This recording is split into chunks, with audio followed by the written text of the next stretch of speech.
Les damos la más cordial bienvenida a esta rendición de cuentas, a este especial del Canal Congreso con el senador Juan Manuel Galán, que va a realizar un balance de gestión de lo que fue su trabajo en el Congreso de la República durante 12 años, una tarea legislativa intensa, fructífera que inició en el año 2006 y que culmina este 19 de julio.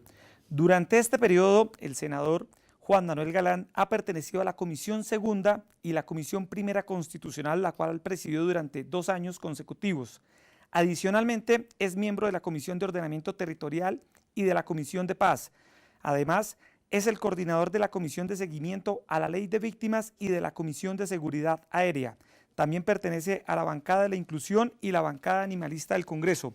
Durante estos 12 largos años, el senador Galán impulsó y fue autor de 90 leyes, entre las que vamos a destacar las que sin duda alguna le mejoraron la calidad de vida a millones de colombianos. En primer lugar, la ley 1392 del 2010, que permite que las enfermedades raras en Colombia, o también llamadas enfermedades huérfanas, estén cubiertas por el sistema de salud.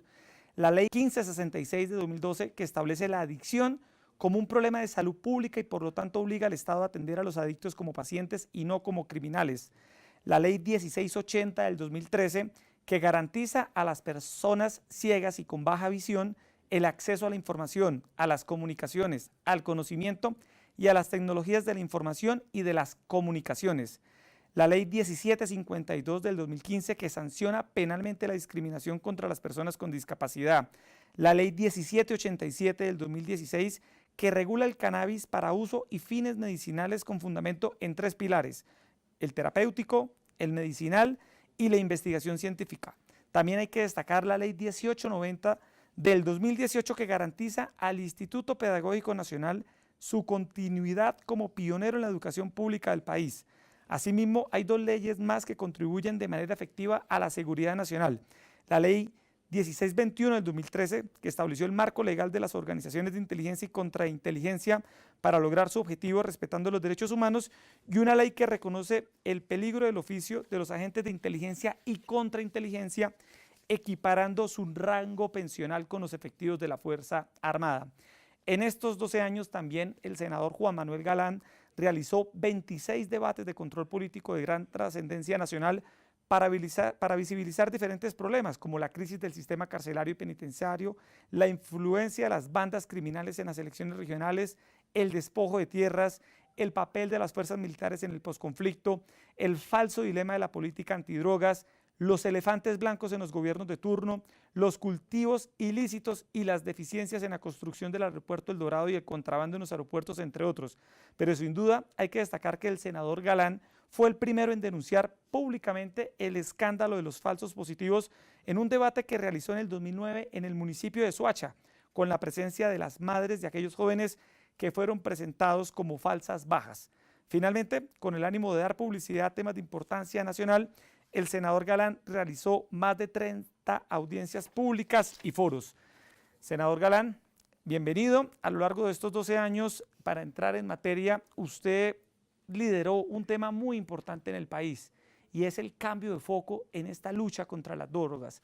Un debate de orden no solo nacional, sino también internacional, que busca pasar de esa política de la criminalización del pequeño productor y campesino hacia una política que aborde el tema bajo la óptica de la salud pública. En este tema, para entrar en materia, ¿usted qué le puede decir a quienes lo están viendo en estos momentos? Bueno, Yesida, en primer lugar, pues muchas gracias por participar en esta rendición de cuentas y un saludo a todos los televidentes. Lo que hemos querido plantear es sobre todo un nuevo debate sobre la política de drogas, eliminando un poco las falsas premisas de ideas preconcebidas que la gente tiene en la cabeza sobre la política de drogas que resultan erradas. Es decir, lo que hemos querido es que la política de drogas se defina con base en la evidencia, con base en los datos, con base en las lecciones aprendidas, y no que tercamente insistamos en una receta fracasada que nos han impuesto desde hace 40 años, que es el libreto de la guerra contra las drogas. Es decir, que esto solo a base de fuerza, de persecución, de prohibición, de castigo, va a dar el resultado de eliminar el problema. Primero, empecemos por decir que el mundo nunca será un mundo libre de drogas. Las drogas antecedieron de muchos siglos a la humanidad en su presencia sobre el planeta Tierra, y seguramente cuando la especie nuestra desaparezca, las drogas seguirán existiendo. Entonces lo que hay que buscar es un mundo libre de abuso de drogas, en donde los eslabones débiles de esa cadena que tiene que ver con las drogas sean tratados de una manera diferenciada. Por ejemplo, los cultivadores, los campesinos, los pequeños cultivadores que no sean perseguidos y criminalizados, sino que sean tratados con presencia del Estado, con desarrollo, con fondos de emprendimiento, con asociatividad. Este tipo de cosas es lo que estructuralmente va a resolver su problema de ingresos en las zonas rurales y que se decidan a abandonar los cultivos de coca. Y por el otro lado, los consumidores, especialmente los adictos, que son los más vulnerables, que sean tratados desde un enfoque de salud pública, que tengan acceso a tratamiento de buena calidad, que sean mirados de otra manera por la sociedad, no como sujetos criminales o sujetos despreciables que hay que aislar como en guetos, sino de gente que hay que darle la oportunidad de recuperarse de su adicción, y tampoco tratar todos los consumos como problemas de adicción. Es decir, hay consumos que no son problemáticos, que permiten que una persona lleve una vida normal desde el punto de vista familiar o desde el punto de vista laboral. Entonces, ¿por qué el Estado se va a encargar de perseguir a estos consumidores? Lo que hay que perseguir son las estructuras criminales y delincuenciales que se nutren del negocio ilícito del narcotráfico. Pero lo que hemos querido realmente es abrir el debate, provocar el debate, y que Colombia lidere también a nivel internacional ese debate para un cambio en los enfoques y en las políticas que tienen que ver con las drogas. Así es. Senador Galán, otro tema por el cual a usted mucha gente lo recuerda, ocurrió en el año 2012 cuando usted provocó con sus denuncias el hundimiento de la entonces reforma a la justicia. Denunció usted allí micos que terminaron incluso con la caída del ministro, con la renuncia del ministro de Justicia en ese momento. Hoy, el próximo Congreso, uno de sus principales desafíos va a ser abordar una reforma de la justicia desde el punto de vista estructural. ¿Cuál es su visión sobre este tema? Bueno, la justicia, sin ninguna duda, en nuestro país es uno de los problemas más graves que tenemos. Yo diría que tenemos unas altísimas tasas de impunidad que llegan casi al 90%. Falta presencia del Estado representado por la soberanía del Poder Judicial en el territorio en varias zonas del país. Nunca han visto lo que es un fiscal, un juez. Hay cifras alarmantes. Por ejemplo, en un estudio reciente se identificó que solo existen alrededor de 10 jueces por cada 100.000 habitantes en Colombia. Eso realmente es muy, muy poco, y eso es un reto y un desafío fundamental para que nosotros entendamos que el acceso del ciudadano a la justicia es lo prioritario en una reforma a la justicia. No es la arquitectura institucional, de que tengamos varias cortes, pocas cortes, porque eso finalmente al ciudadano de a pie no lo afecta, no se siente afectado por eso. Lo que lo afecta realmente es poder pensar que si denuncia, esa denuncia va a ser tramitada con agilidad, con celeridad, va a ser procesada y se van a reducir las tasas de impunidad. Entonces, creo que ese debe ser el énfasis en una reforma a la justicia, quitarle además las facultades electorales a las altas cortes. Eso ha sido negativo porque las ha politizado, las ha involucrado en proceso de elección de altos funcionarios, eso ha sido negativo. El cruce de competencias de juzgamiento entre altas cortes y el Congreso de la República, también eso ha sido perverso, es un mal diseño institucional, pero también la profesionalización de todos los funcionarios de la rama judicial, que estén bien formados, que estén bien capacitados, profesionalizados y motivados también con unos salarios dignos para poder evacuar sus despachos judiciales, que por lo general viven muy congestionados. Y viven congestionados por eso, pero también porque hay una tendencia en la rama judicial a la cátedra universitaria. Entonces, muchas veces uno se encuentra en tribunales, en juzgados, con que las personas que deberían estar al frente de los procesos, haciéndolos avanzar, están dando clase o están en seminarios, y eso pues también genera problemas de congestión en los despachos judiciales. Sí, senador, y si de la reforma a la justicia usted de alguna manera ha liderado esa necesidad de cambiar, el otro que también otro tema que también ha puesto usted sobre el tapete es la necesidad de hacerle una reforma muy profunda al sistema electoral colombiano. Este año el país vivió elecciones al Congreso de la República, vivió una vuelta presidencial, una segunda vuelta presidencial, se avecinan las elecciones regionales y locales y hemos visto toda clase de problemas, las fallas, también las virtudes del sistema electoral en Colombia. ¿Usted qué propone? ¿Cuáles serían para usted las 5 cosas o las 3 cosas más importantes de reforma a nuestro sistema electoral?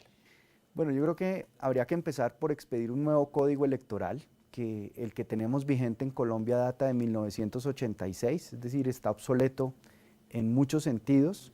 En el entretanto tuvimos una nueva constitución del 91, varias reformas políticas, pero seguimos aplicando este viejo y obsoleto código de 1986, que contemplaba, por ejemplo, la papeleta como mecanismo alternativo de votar con relación al tarjetón. Yo diría que las principales reformas, la principal para mí tiene que ser la financiación de la política, de las campañas y de los partidos. Por parte del Estado.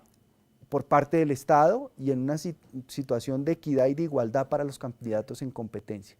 Yo hago una analogía con el deporte que estamos viviéndolo ahora con tanta intensidad por el Mundial y por nuestros deportistas en el exterior que compiten con el dopaje. Hay candidatos dopados en Colombia para ganar elecciones, porque entonces el que más poder económico tiene para comprar votos, para gastar en campañas, es el candidato que finalmente gana. Entonces no ganan las mejores ideas, las mejores propuestas, el mejor proyecto, sino gana es el que tiene más plata. Eso equivale a que en el deporte ganen los deportistas que están dopados. Entonces yo creo que hay que establecer unos controles, fortalecer las veedurías ciudadanas para que los ciudadanos mismos denuncien la compra de votos. Hemos visto cómo ha habido algunos investigados y procesados por compra de votos, candidatos. Eso yo creo que es un avance importante, pero eso tiene que avanzar masivamente en todo el país, porque la financiación de la política, de los partidos, hay que castigarla ilegal, pero también hay que facilitarla legal. Un candidato que se acerca a un banco a pedir un préstamo para una campaña, por lo general le demoran el préstamo tanto que ya finalmente cuando se lo aprueban la campaña se acabó. Entonces el Estado tiene que establecer como una garantía para que los bancos le presten a los partidos, le presten a los candidatos y eliminar el voto preferente. El voto preferente ha hecho una proliferación de microempresas electorales dentro de los partidos que ya no son una sola campaña por toda la lista de un partido que defiende a sus candidatos a la corporación pública, sino son 100 microempresas electorales, 100 financiaciones adicionales, 100 candidatos compitiendo entre sí, y esa competencia no solamente es nefasta desde el punto de vista económico que estamos proponiendo o presentando desde la financiación de la política, sino que genera desafección o deslealtad de parte de los candidatos frente a su partido, porque ellos no sienten que le deben la elección al partido, sino que ellos mismos, por sus méritos, por la financiación que consiguieron, por lo que hicieron, lograron la curul, y lo que debe haber es una identidad de partido. Sí, en ese sentido usted también apoya el voto electrónico, que se implante este modelo en Colombia. Pues no sé qué tanto sea la panacea el voto electrónico, porque hay países que lo han implementado como Venezuela, en donde pues se presentan serios indicios de fraudes electorales. Yo diría que más que el voto electrónico lo que tenemos que lograr universalizar es la biometría. Es decir, que ningún elector en Colombia ni siquiera tenga que llevar la cédula al puesto de votación, porque con su huella digital se identifica plenamente en la mesa de votación y eso evita el trasteo de votos, la suplantación, los fraudes que se cometen por no identificar plenamente a los electores. Sí, hay una frase muy famosa que usted posicionó en todos estos años en el Congreso, y es que usted dice que los mandatarios locales y regionales en Colombia vienen a Bogotá de lunes a viernes casi que a mendigarle al Estado recursos para sus regiones, y que ellos deberían estar con sobradas razones en sus regiones administrando y sacando adelante y resolviendo tantos problemas. Usted ha propuesto desde la Comisión de Ordenamiento Territorial algo que se llama las regiones administrativas de planificación, buscar la descentralización y que no veamos a los alcaldes, a los gobernadores tocando las puertas aquí de los ministerios del gobierno nacional para sus regiones. ¿Por qué esa preocupación, senador Galán? Pues sí, nosotros en Colombia tenemos un sistema de gobierno nacional y local y de relacionamiento entre el gobierno nacional y los gobiernos regionales absolutamente esquizofrénico. Es decir, los funcionarios del orden nacional, en lugar de estar en las entidades nacionales todo el tiempo dedicados a trazar y diseñar las políticas macro, se dedican a viajar a las regiones durante la semana. Y los funcionarios regionales, especialmente los gobernadores que están en una situación de desventaja frente a muchos alcaldes, se dedican a venir a Bogotá a recorrer, como con un sombrero pidiendo limosna, entidad por entidad, una partida presupuestal para financiar una obra de infraestructura, un programa social. Entonces eso se tiene que acabar porque no solamente es un sistema absolutamente ineficiente de gobierno, sino que se malgastan mucho los recursos en viajes, en tiquetes, en viáticos, que podrían ser invertidos en cosas que realmente tengan un impacto en el desarrollo de las regiones. Entonces, este esquema, derivado de la Ley de Ordenamiento Territorial, permite hablar de regiones y de estimular la asociación de departamentos en regiones de acuerdo a sus realidades geográficas, culturales, económicas, políticas, y ya varias se han asociado. Está, por ejemplo, la Costa Caribe, que ha sido muy dinámica en ese proceso liderado por el gobernador Verano de la Rosa del Atlántico. Está la región central ya constituida también, que incluye Bogotá, que incluye Boyacá, que incluye Tolima, que incluye Meta, Cundinamarca, y está también, ya se acaba de constituir la cafetera entre los tres departamentos del eje cafetero, Risaralda, Quindío y Caldas.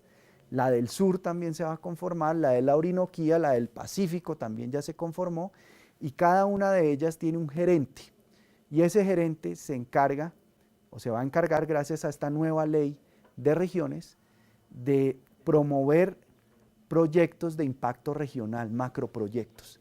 Es decir, por ejemplo, en materia de turismo, si realmente la región quiere ser un polo de atracción turístico, que cada departamento no vea a ver cómo se desarrolla turísticamente y hace infraestructura y hace inversión en formación de personal, sino que haya un gran proyecto regional en esa materia y de esa manera se puedan optimizar los recursos y tener mayores recursos, mayores fondos, porque le damos diente presupuestal. Van a poder acceder a crédito público, van a poder acceder a fondos de cofinanciación de proyectos como las regalías, y de esa manera las regiones van a empezar a cobrar vida y a tener mucho más capacidad de gestión y de planeación en el mediano y largo plazo. Y en un país tan centralista como Colombia, donde todo gira en torno a la ciudad capital, Bogotá, a las regiones, realmente a veces el Estado las olvida. Hay regiones del país donde pareciera ser, senador Galán, usted que ha recorrido el país, donde el Estado pareciera que nunca ha llegado. Sí es posible darle la vuelta a un problema que también es muy estructural de la sociedad colombiana. De acuerdo, es un centralismo en el gobierno nacional asfixiante, donde el presidente de la República prácticamente es un monarca, es un emperador. No estoy ligando esto a un nombre en particular, pero también los estilos de gobierno hacen más énfasis en ese poder monárquico del presidente de la República. Cuando se hicieron esos famosos consejos comunitarios en el gobierno del hoy senador Uribe, pues algunos lo llamaban los sábados felices, ¿no? Porque iba el presidente y resolvía los microproblemas de la gente, ni siquiera empoderaba al alcalde, empoderaba al gobernador, a los mandatarios locales, a las instituciones locales, sino que él se saltaba todo eso e inclusive pues, le decía a una señora que la iba a acompañar para que sacara de la prendería una joya que había tenido que empeñar por escasos recursos. Hasta ese nivel llegaron esos consejos comunitarios que, repito, son desinstitucionalizan regional y localmente la capacidad de esas zonas para responder a sus propias problemáticas. Entonces es darle más poder presupuestal sobre todo a las regiones, darle vida para que puedan gestionar sus proyectos. Sí, otro tema, senador Galán, donde lo vimos a usted muy activo es el tema de la seguridad aérea. Todo lo que tiene que ver con el aeropuerto del Dorado, la aeronáutica civil. Durante el 2016 a finales se creó una comisión que durante un año sesionó y evidenció todos estos problemas de la industria aeronáutica del aeropuerto más importante del país, que es el aeropuerto del Dorado. ¿Cuáles fueron las principales conclusiones que usted en su momento le presentó a la plenaria del Senado?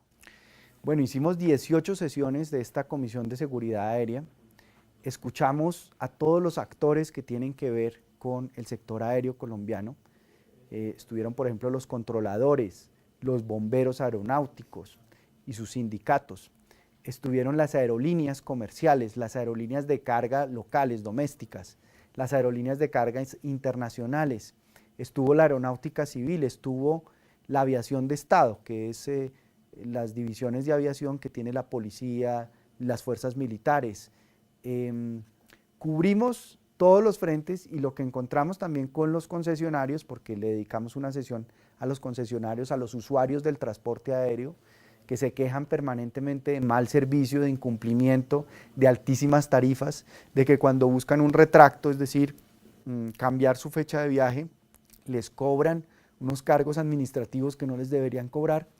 Y encontramos, por ejemplo, que hay una cantidad de aeropuertos y aeródromos administrados por los entes territoriales y municipales y una cantidad de pistas en esos departamentos alejados del país, donde pues por supuesto por falta de carreteras la gente se desplaza y llega a los sitios en avión, que no tienen ni siquiera gerencia y administración, que están como a la deriva. Eso pues es una fuente de preocupación porque puede ser un riesgo de mal uso de esos aeródromos, mala administración, y encontramos también una alta politización en la aeronáutica civil. Es decir, se ha convertido como en un botín clientelista, en donde cargos que deberían ser ocupados por técnicos han sido ocupados por contrato por personas que no están calificadas ni tienen los años de experiencia para desempeñar esas tareas. Pero lo primordial acá, Yesid, es que Colombia hace muy pocos años era un país que transportaba alrededor de 10, 12 millones de pasajeros al año y estamos llegando a 40 millones de pasajeros transportados al año, con la misma aeronáutica civil, con los mismos controladores, los mismos bomberos aeronáuticos y la misma infraestructura. Entonces lo que hay que buscar es rediseñar la capacidad institucional del Estado para regular ese mercado de más de 40 millones de pasajeros, sin mencionar la carga, donde el aeropuerto El Dorado es el primero en América Latina. Mejorar la formación del personal humano, las pensiones, la seguridad social. No podemos tener controladores de casi 60 años o bomberos aeronáuticos de 65, que no están en edad para desempeñar esas funciones. En fin, y la aeronáutica no puede seguir siendo juez y parte, porque la aeronáutica tiene una concentración de funciones que es perversa, que es negativa, y que ya varios países del mundo han separado, por ejemplo, lo que es la investigación de accidentes e incidentes aéreos de la administración, regulación del Servicio Aéreo Nacional. Finalmente, senador Galán, termina una legislatura muy intensa para el Congreso de la República, incluso con la aprobación de proyectos que van a permitir implementar el acuerdo de paz entre el gobierno y las FARC, pero al Congreso le esperan muchos más retos en el nuevo periodo que va a iniciar. ¿Cuáles, a su juicio, van a ser esos desafíos del nuevo Congreso de la República? Bueno, pues el más grande es implementar los acuerdos, no solamente para, y es lo de menos, cumplirle a las FARC, sino para desactivar las causas estructurales de las violencias y las guerras que ha padecido Colombia durante tantas décadas. Me refiero, por ejemplo, al capítulo agrario. En el capítulo agrario hay una agenda de reformas que está todavía a la deriva, que no se ha cumplido. El catastro multipropósito, por ejemplo, para diseñar el mapa, definir el mapa de la propiedad rural en Colombia, donde por la tenencia de tierra ha habido tanto desplazamiento, ha habido tantas injusticias y tantas arbitrariedades digamos, hechas en contra de los campesinos y de los ocupantes de esas tierras. Una reforma para el desarrollo rural integral que permita llevar recursos al campo para invertir en infraestructura, en carreteras terciarias, en bienes públicos, saneamiento básico, alcantarillado, acueductos, asociaciones campesinas que puedan emprender, que puedan exportar, sacar sus productos. Eso es fundamental, además porque está ligado a los problemas de cultivos ilícitos y de narcotráfico. Y el otro tema es el de la participación política. O sea, les incumplimos a las víctimas con las curules que iban a ser destinadas a que víctimas en muchas regiones de Colombia que nunca han tenido representación política estuvieran acá sentadas en el Congreso participando en los debates, votando los proyectos y teniendo una influencia directa en proyectos que los van a afectar y van a afectar su destino. Entonces, esa reforma política es también una asignatura pendiente en los acuerdos de paz y su implementación. Nos quedamos en lo mecánico, en las FARC, en la justicia, en la desmovilización, en lo transicional, que claro, era muy importante para avanzar en la dejación de las armas de las FARC y todo lo que ha pasado con los guerrilleros. Pero los puntos fundamentales del acuerdo de paz, del proceso agrario, del proceso de participación política y del proceso de narcotráfico y de víctimas aún siguen con retos muy grandes pendientes. Bueno, pues senador Galán, muchas gracias por este balance de su gestión durante estos 12 años en el Congreso de la República.